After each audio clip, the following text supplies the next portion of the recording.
Bem-vindos a essa homenagem ao Afrânio, professor, pesquisador, cientista, militante das boas causas, dedicado e amigo de várias pessoas que estão aqui presentes. Eu queria começar falando de uma coisa que, na verdade, não tem a ver com essa cerimônia, mas que eu acho interessante comunicar a vocês, que foi a assembleia de ontem do Fórum Brasileiro de Estudos Avançados, o FOBREAG. Nós tivemos ontem à noite a assembleia, Zé Sérgio acompanhou bem isso quando foi diretor do Colégio Brasileiro de Altos Estudos durante 2 mandatos, e nós ontem tivemos o ingresso de 4 novos institutos, centros de estudos avançados, 2 da Fiocruz, o Centro de Estudos Estratégicos da Presidência e o Núcleo de Estudos Avançados do Instituto de Oswaldo Cruz, que é o NEA. Também tivemos a entrada da Diretoria de Altos Estudos da ENAP, da Escola Nacional de Administração Pública, e o Núcleo de Estudos Avançados da Unesp, que se chama NEAV. Então, nós somos agora 17 centros ou institutos de estudos avançados. O FOBREAG foi criado em 2006, você acompanhou bem isso, né?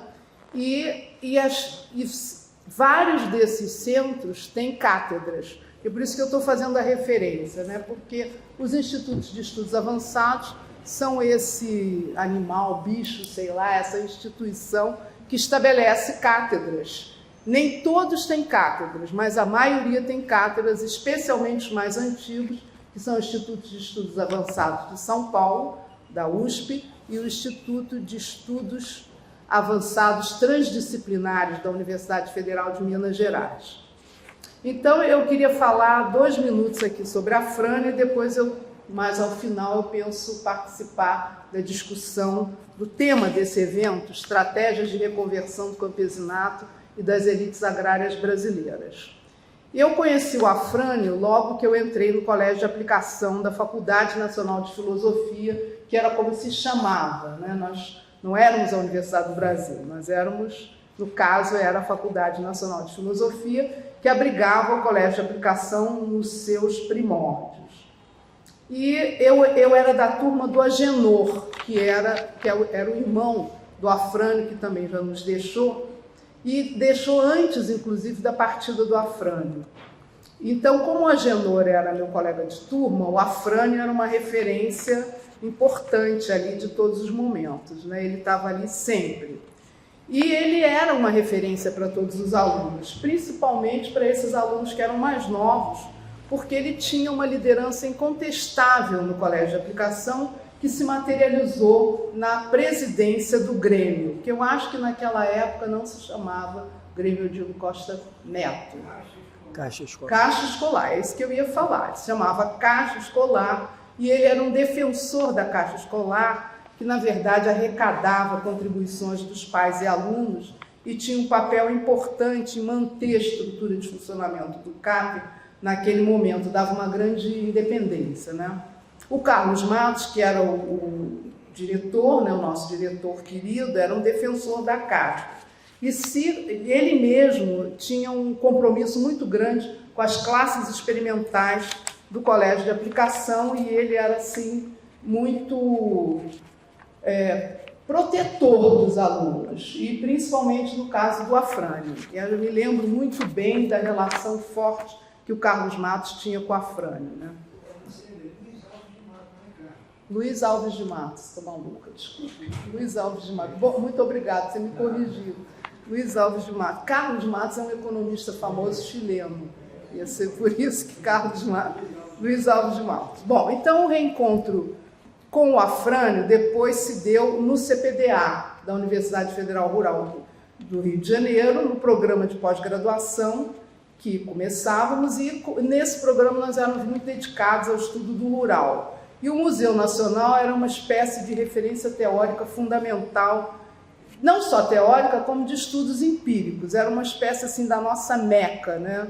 A gente olhava para o Museu Nacional com enorme admiração, respeito e tudo mais. Então, ali estavam Zé Sérgio Leite Lopes, junto com a Afrânio, o Moacir, a Lígia Sigô, a Beatriz Herédia, né? Eram todas referências muito importantes na construção do CPDA. E o estudo do campesinato e das suas referências teóricas, com as características distintivas, eram algo de obrigatório. Então, nós bebíamos dessa fonte, mas eu deixo para falar desse tema depois. Então, meio que nós andamos ao lado um do outro, mas relativamente distantes, porque a Afrânio estava no Museu Nacional e nós construindo o CPDA. Mas, por um milagre ou conjunção do universo, voltamos a nos reunir. E isso foi a partir de um evento, de um dos festivais, não foi? No festival... Aniversário do colégio. De 72 anos. Não, mas é porque teve um evento, Festival do Conhecimento. Depois... Não, foi depois. Primeiro foi o aniversário. Primeiro foi o aniversário, a gente voltou a se encontrar, enfim, tivemos toda essa aproximação, mas depois tivemos o evento, e nesse evento, em que começamos a falar das memórias, da importância do colégio de aplicação, singular, né, numa situação assim, um modelo, um exemplo fundamental para os colégios, né, os colégios todos, né, era um colégio experimental, nós fomos das turmas experimentais. Então, nesse Festival do Conhecimento, depois do aniversário de 70 anos do CAP, começamos a pensar nesse projeto. E esse encontro, então, evoluiu para um projeto de pesquisa que tinha, como eu gosto de dizer, régua e compasso, e tinha régua e compasso por causa do Afrânio, porque o Afrânio era não só a liderança do projeto, mas ele era a pessoa que colocava as questões mais teóricas, conceituais, né? Era impossível seguir adiante sem o Afrânio. O Afrânio era o balizador ali, o principal coordenador mesmo dessa pesquisa, né? E então surgiu o Memocap, uma história social do Colégio de Aplicação, aproveitando a ideia, né, do movimento dos movimentos sociais, né, dessa iniciativa que era do Zé Sérgio aqui no Colégio Brasileiro, e aí nos reunimos para escrever a história social do Colégio de Aplicação, uma pesquisa que era incansável, que mobilizou o Afrânio, vou botar aqui em ordem alfabética, o Afrânio Garcia, Alessandra Carvalho, Alfredo Veiga de Carvalho, eu, Bárbara Calabria, Denise Cabral de Oliveira, Jair Coiler, Mônica Petrolongo, que está aqui, e Rosângela Moreno, que também está aqui. E veio o financiamento da pesquisa pela FAPERJ, e com isso nós nos dedicamos a analisar a trajetória dos ex-alunos do CAP. E resultou, então, no livro Memocap, que é uma história social do Colégio de Aplicação da UFRJ, 1948-2021. O livro que contém uma pesquisa robusta de todas as fichas de todos os alunos que entraram no Colégio de Aplicação nesse período e que foi possível, então, avaliar ou acompanhar essa trajetória e, a partir justamente da iluminação, né, das questões que o Afrânio trazia, teóricas, né, foi possível entender melhor essas trajetórias. Então, era isso que eu queria dizer. Na verdade, ele não viu o livro publicado, a culpa é minha, todo dia penso nisso, mas, enfim, o livro está aqui. Então, com muita emoção, eu vou passar, então, ao José Sérgio Leite Lopes, que é titular da cátedra Afrânio Raul Garcia Júnior, para que dê início à inauguração da cátedra e a esse relevante debate que nos traz aqui e que queremos muito conversar a respeito.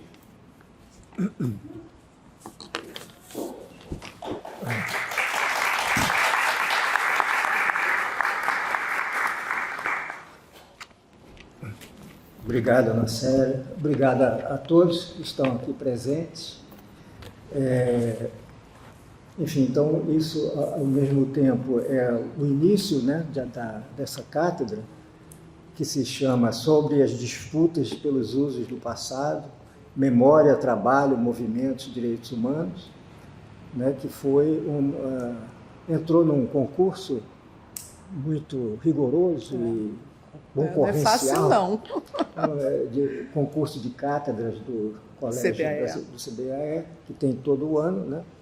E, então, eu me candidatei a essa cátedra esse ano, no início do ano, E toda a cátedra tem um patrono, né? Então, enfim, o Afrânio acabou sendo esse patrono, né? Estava recém passado para o mundo dos patronos de cátedra, e outros poderiam ter sido outros e outras, né? Mas assim, o Afrânio, como assim, mais recente, e que fica por aí, não vai progredindo muito rápido, ele então assumiu essa posição, né? E, enfim, então, vamos falar rapidamente, formalmente, do projeto e falar rapidamente também do Afrânio, porque vou apresentar as pessoas que vão falar em seguida na mesa, né? E pensamos também em colocar uma parte de um vídeo que nós fizemos com o Afrânio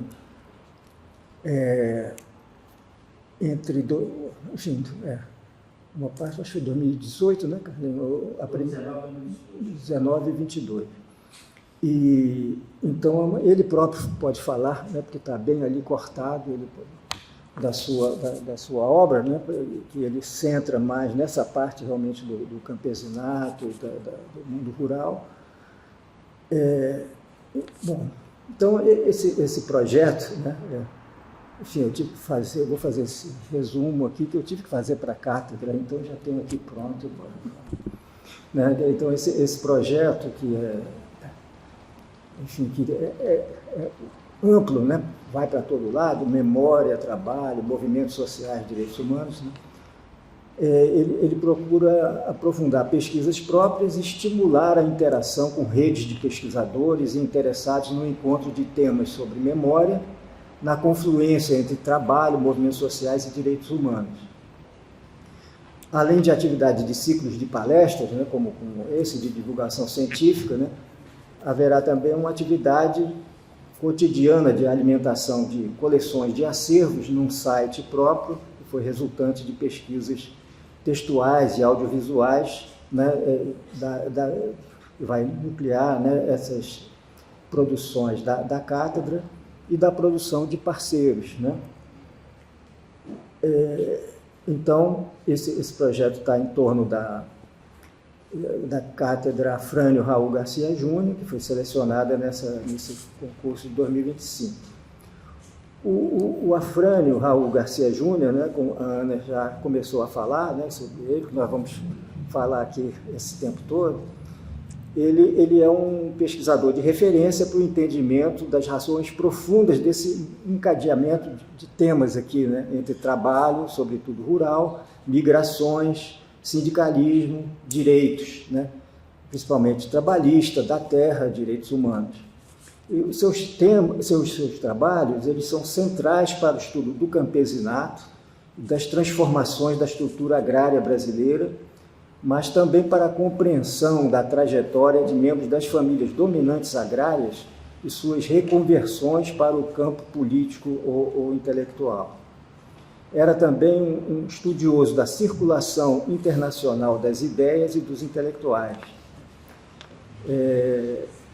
Além disso, né, foi um colega que, tendo sua trajetória ligada à antropologia social do Museu Nacional, da UFRJ, desde 1970 como mestrando, desde 1978 como docente, né, ele fez uma segunda carreira na França, entre 1996 e 2024, como pesquisador docente da École des Hautes Études en Sciences Sociales, e foi, assim, um elo decisivo na relação entre as comunidades cientistas sociais dos dois países, Brasil e França, contribuindo fortemente para o processo de internacionalização das ciências sociais brasileiras. Ocupando por muitos anos o cargo de diretor do Centre de Recherche do Brasil Contemporain, né, Centro de Pesquisa do Brasil Contemporâneo, que ele partilhava com o fundador desse centro, Inácio Sachs, né, e depois como animador do Grupo de Recherche do Brasil Contemporâneo, né, quer dizer, essas nuances de siglas são instituições diferentes, né, uma um centro maior de pesquisa ligado à École, e o grupo posterior, né, que era mais um grupo de reflexão de pesquisas e de divulgação científica, e assim continua, né? Bom, então ele teve um papel importante nesse circuito entre Brasil e França, nos dois sentidos: importante para os brasileiros que para lá iam, importante para os franceses que vinham, né, fazer intercâmbio, pesquisar aqui. E, enfim, então era o período também, coincidiu a entrada dele nos anos 97 para 98, era justamente o período que estavam começando, quer dizer, havia uma intensificação das bolsas chamadas de sanduíche, né, que os franceses achavam interessante o nome de sanduíche, e também as bolsas de pós-doc, né? Sanduíche era bom para os franceses comerem, né? Aquelas baguetes de queijo, né? Enfim, com os brasileiros dentro, com os estudantes brasileiros dentro, né? Depois de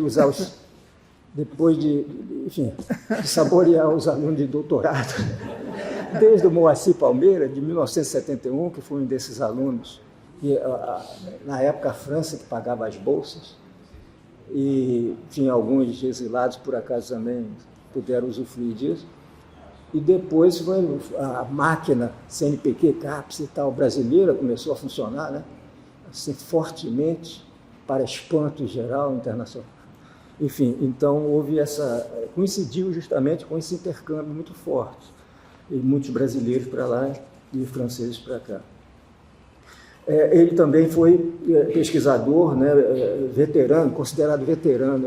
Nós somos hoje veteranos, ele também era veterano, né, do centro do Bourdieu, é veterano do centro do Bourdieu, que está cheio de gente nova agora. E então desse centro, que hoje se chama Centro Européen de Sociologie de Sciences Politiques e tal, e que sucedeu aos outros Centre de Sociologie Européenne e o tal do Centre de Sociologie de l'Éducation et de la Culture, né, dos quais ele participou também. Enfim, então, a Fran teve essa dupla carreira, publicou livros, né, com temas bastante, que na realidade era da mesma pesquisa, mas no Brasil e na França, que tem leves diferenças, né, de ênfase, né? E, enfim, então ele partiu para essa outra carreira, que também, também contemplava as relações com o Brasil, as pesquisas anteriores, etc., né? Mas, apesar de fazer essa segunda carreira, não caiu em tentação de pedir, enfim, cidadania, né, francesa, europeia, essas coisas todas, né, que hoje até é objeto de retaliação, não dou visto mais para você e tal, essas coisas. Grandes coisas, né, como se a gente quisesse ir. Mas, enfim, então ele se recusou a isso porque ele cultivava, né, seu enraizamento brasileiro, né, construído desde a adolescência no colégio de aplicação, né. Eu ia trazer, me esqueci na hora, um jornal, A Forja, de 1963, né, que aparece assim: a Frânio ganha a eleição para a Caixa Escolar. Que ano que foi? Não, isso aí já foi a reeleição em 63. Em 62, né, ele foi eleito no 4º ano ginasial, assim, praticamente com 14 anos. Assim, veja você, 14 anos, pirralho, assim, para ser o diretor da Caixa Escolar, que depois virou o Grêmio, né? Odilo Costa Neto, depois de um evento trágico que estava ocorrido com um aluno do Colégio de Aplicação. E aí o Afrânio foi reeleito em 62, 63. Na época de 62, assim, ele derrubou o pessoal do 2º grau, né, que eram os diretores da Caixa Escolar sempre, né, além tinha um ambiente que tinha licenciandos, né, os alunos da Faculdade de Filosofia rondavam o colégio de aplicação para exercer a sua enfim, sua prática né, pedagógica. Protagonismo, né? talvez. Uma prática pedagógica. A gente se beneficiava disso, né, porque tinha bom. esses estudantes mais velhos, né, da Faculdade de Filosofia ali rondando, né, enfim, que eram nossos professores também. Alguns viravam professores depois. Fazia prática de ensino. Prática de ensino. E então tinha essa ligação forte, né, com a Faculdade de Filosofia. Então foi isso, muito cedo, né? E realmente, sem saber disso, sem saber desse negócio de hábitos, essas coisas, nem de reconversão, nem de hábitos. É verdade. No entanto, ele foi incorporando, né, uma prática de coordenação desde cedo, né? Coordenar o jornal do colégio, enfim, o jornal mural, os esportes do colégio, a quadra, não sei o quê, as excursões, né, de passeios e tal, depois o teatro, convidar pessoas, e realmente o colégio acabava sendo frequentado por Paulinho da Viola jovem, né, e aquele, né, o Jair, o Cavaquinho, esse pessoal foi lá. Além de Cândido Mendes, Vinícius Moraes, muita gente passava por lá. Era um tempo interessante. Então a Fran pegou justamente 62, 63 na direção do CAP e depois era um veterano assim, para os outros que depois sucederam, né? Até chegar o Emílio ali, que está ali atrás. E que também foi presidente do Grêmio. Também foi presidente do Grêmio. Por influência com a Fran, 17. Estou aqui até hoje. Pegou o período mais explosivo, perigoso, né? Eu sou contra devolver o dinheiro. Na casa escolar, eu conversava com a Pacata, a Mônica de Medeiros é excelente, porque a Pacata só somos amigos. Entramos todos, revertemos a Assembleia e damos dinheiro para o mundo. Tá certo. Mas isso é outro assunto, não tem nada a ver com aqui. Vamos discutir isso numa Câmara Especial da Cátedra. Exatamente. Câmara Especial da Cátedra aqui, coordenado pela Sérgio. Isso aí. Bom, então, assim, o Afrânio, então, quer dizer, adquiriu essa coisa, esse hábito de coordenação que passou, né, digamos assim, por onde ele passou, né, pelo Museu, né, Nacional, que foi a pós-graduação. A gente teve como eu acompanhei a carreira dele, assim, um certo tempo paralelamente, ele teve um período, assim como eu, um período de economista, né, assim, entre a economia política, que a gente pensava que a economia era a economia política, mas na realidade ela era uma economia neoclássica, predominante, né? Então isso lá na França, ele fez 2 anos lá, isso se via ali no embate na faculdade, entre os professores mesmo, keynesianos, essa coisa rara, né, hoje, e os neoclássicos, né, que estavam começando. A França, com sua tradição estatal, né, tinha bons economistas keynesianos, a contabilidade nacional, essa coisa toda. Mas, enfim, depois para a antropologia e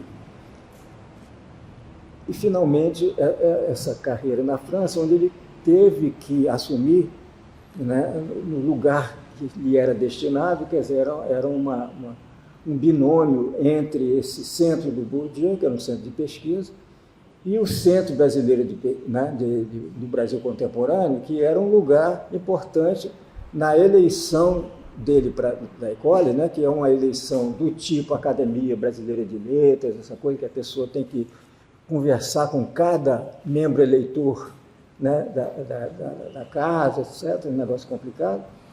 Então, ele foi alocado no Centro de Pesquisa do Brasil Contemporâneo, que o ISACS o acolheu muito bem e também estava em final de carreira e era importante ter uma pessoa assim.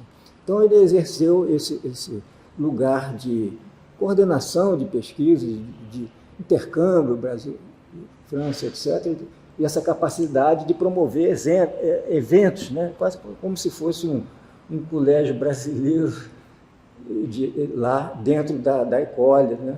Fazendo eventos, essa coisa toda. Então, isso contribuiu, né? Essa trajetória contribuiu para que ele tivesse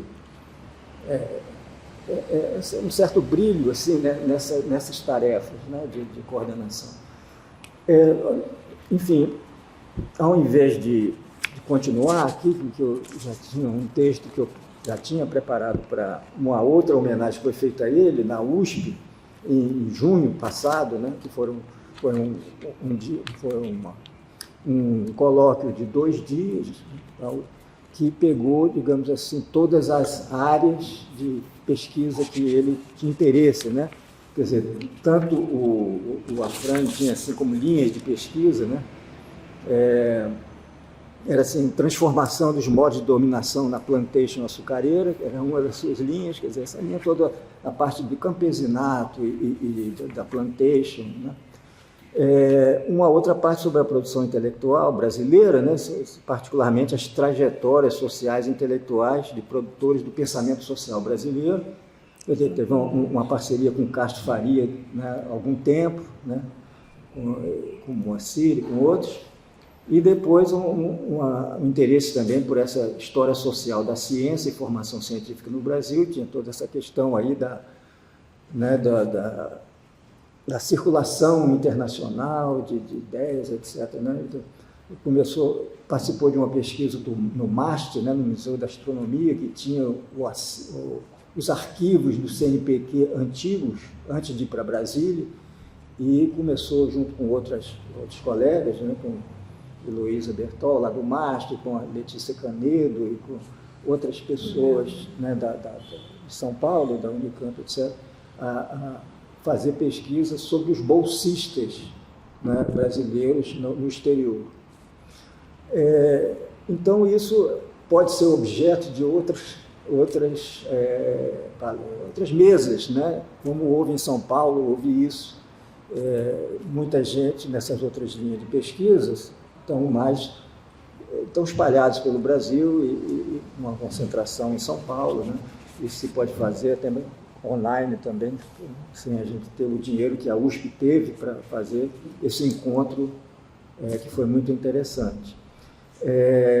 Então, a gente resolveu concentrar nessa parte importante da trajetória do Afrânio, que é a parte do campesinato, de formas de dominação no mundo rural, e trouxemos os nossos especialistas que estão concentrados no Rio de Janeiro, modéstia à parte, né?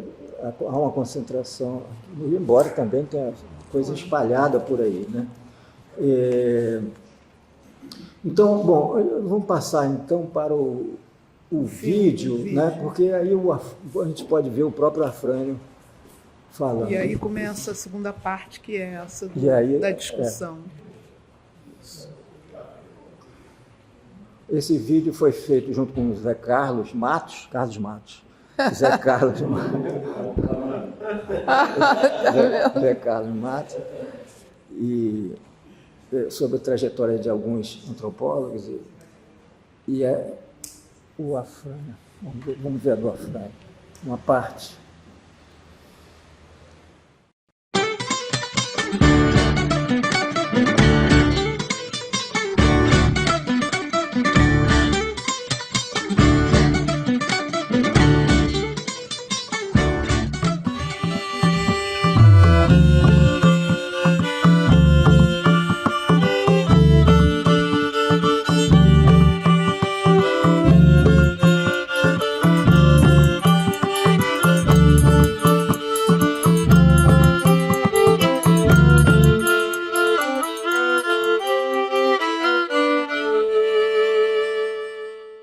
Aí eu começo a falar um pouco das minhas pesquisas pessoais. Quer dizer, no mestrado, que tinha sido antes dessa atividade do Projeto Emprego, eu fiz numa área periférica, a Grande Plantação Canavieira, em Pernambuco, e o estudo de famílias, de pequenos proprietários, pequenos arrendatários e alguns foreiros,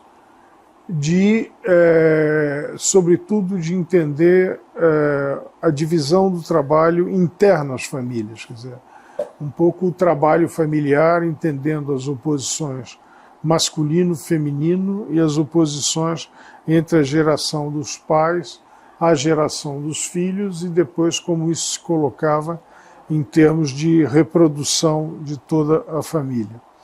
Nisso, a parceria aí com a Beatriz Herédia foi absolutamente central, porque ela desenvolveu uma pesquisa na zona da Mata Norte e com grupos de uma configuração social semelhante e com o mesmo, quer dizer, nós discutíamos sistematicamente aquilo que nós estávamos fazendo e os resultados que nós fizemos.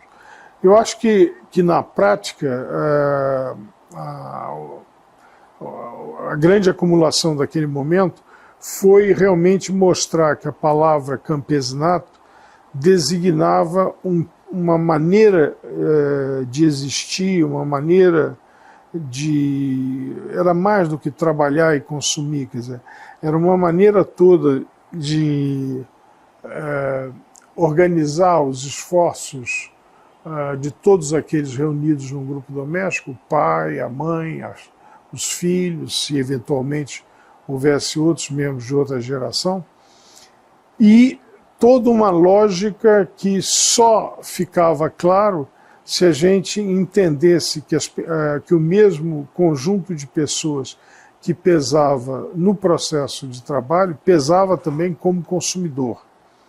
O que não quer dizer de jeito nenhum que fosse uma coisa passando direto da produção para o consumo, numa espécie de autoconsumo ou de economia natural.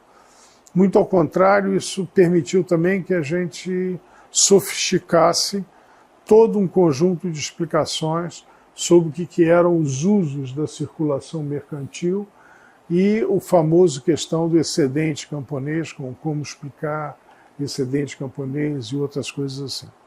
Isso deu lugar a uma monografia que se chamou Terra de Trabalho, e Terra de Trabalho porque também isso designava a ameaça que todos estavam sentindo de não reprodução desses grupos familiares, porque já entre os produtores que nós estávamos, com quem a gente estava trabalhando, ficava claro que para eles terem um estoque de trabalho mínimo durante cada ano agrícola, eles tinham que usar arrendamento das grandes propriedades, e o arrendamento era na base eles podiam trabalhar sem pagar nada, mas no final eles tinham que semear capim. E ao semear capim, sabiam que ali ia entrar o gado e nunca mais aquilo virava terra de trabalho, quer dizer, terra onde havia roçado. Então a categoria trabalho e a categoria terra de trabalho são categorias muito fortes para pensar a existência cotidiana e para pensar o futuro ameaçado desses grupos. O estoque de terras dependia, evidentemente, de que a falência dos grandes proprietários levasse eles a venderem as terras ou em terras partilhadas. Então a interrogação sobre isso virou uma interrogação central que levou a examinar o outro lado da Lua, que era exatamente como os grandes proprietários se comportavam na reconversão tanto das suas estratégias produtivas quanto do uso do seu patrimônio. E de que maneira, e aí ficou claro para mim uma coisa que agora eu persigo ainda mais, é como é o Estado brasileiro que vem sistematicamente subsidiando as grandes propriedades para que elas, mesmo no momento de falência, não abandonem o patrimônio fundiário em benefício das camadas mais desprovidas. Então, é esse subsídio que dá sempre a correlação de forças em prol das transformações das grandes propriedades. Não era nenhum argumento mais econômico, não eram as famosas leis de mercado, ao contrário, as leis de mercado levariam esses grandes proprietários a estarem fora do jogo, eram essas maneiras de capturar mecanismos pelos quais o Estado torna disponíveis fundos para esse tipo de população. Então, o livro que resultou daí, num certo sentido, é um livro mais completo que o primeiro, porque é um livro que aí trabalha as estratégias de reconversão, não apenas com os setores de baixo da pirâmide social, mas também tenta trabalhar o que acontece com os setores em cima e um pouco aqueles setores do meio. Bom, ao acabar o doutorado, nós, acho que no ano de 81, nós vamos à França e aí somos convidados para participar de um grupo que é organizado pela Monique de Saint-Martin, mas a pedido do Pierre Bourdieu, e há uma discussão extremamente produtiva com esse grupo. No final dessa discussão, Bourdieu, então, faz até o convite para que eu faça uma tese simultaneamente na França e no Brasil, que era o que tinha sido feito pelo Sérgio Miceli. Eu saio de lá pensando até fazer... E, bom, Marie França, então, faria também uma tese que poderia ser a mesma coisa, tanto no museu quanto na França, e isso com Isaac Chivat. Nós voltamos para cá pensando nisso, mas ao chegar no Brasil, dado que aquele momento do início dos anos 80 também era um momento bastante difícil e sem um horizonte muito claro, uma discussão com o Moacir, ele disse, olha, é melhor você acabar o doutorado aqui e aí, então, logo após acabar o doutorado. O Gilberto Velho, então, me chamava a atenção que as bolsas de pós-doutorado no CNPq e na CAPES começavam a existir. Então, eu decidi realmente fazer doutorado e na prática, eu acho que eu defendi a tese no início de novembro. Em meados de novembro, nós tínhamos partido para a França para fazer esse pós-doutorado, que demorou de 1983, aí de novembro de 83, até março de 86. Bom, esse período para mim foi um período quer dizer, o tipo de padrão explicativo que se fazia naquele momento, sobretudo no grupo Bourdieu, uma coisa que espantava era como as pessoas entravam nos mínimos detalhes com interesse muito grande. Mas, ao mesmo tempo, é evidente que aquele conjunto de coisas que a gente trabalhava a partir do Brasil eram situações sociais muito diferentes daquelas com as quais os pesquisadores franceses eram confrontados. Então, eu não vou desenvolver aqui, porque esse também é um processo que foi mais difícil, doloroso e tudo, mas me levou a ler muito, estudar muito, até outros autores que aquele que eu tinha para a tese de doutorado, até publicar capítulo da tese de doutorado, capítulos da tese de doutorado sobre a forma de 2 artigos em revistas francesas, sendo um desses artigos em Actes de la Recherche em Ciências Sociais. Isso aí, para mim, foi uma experiência enorme, uma experiência muito forte, que me levou a abrir outros horizontes. E quando eu volto em 86, então, há 2 coisas. Uma consolidação do diálogo com esse conjunto de pesquisadores do grupo Bourdieu, que sem dúvida nenhuma era o grupo líder da produção científica em sociologia, em ciências sociais, no caso francês e mesmo, podia dizer, no caso europeu. Então, isso dava uma perspectiva de um diálogo a nível internacional que era diferente até do diálogo que eu tinha vivido anteriormente. E que possibilitou que nos anos seguintes a gente voltasse cada ano, cada 2 anos, a passar 1 mês, 2 meses, 3 meses, e levava o trabalho de pesquisa feito anteriormente e discutia esse material para novas publicações.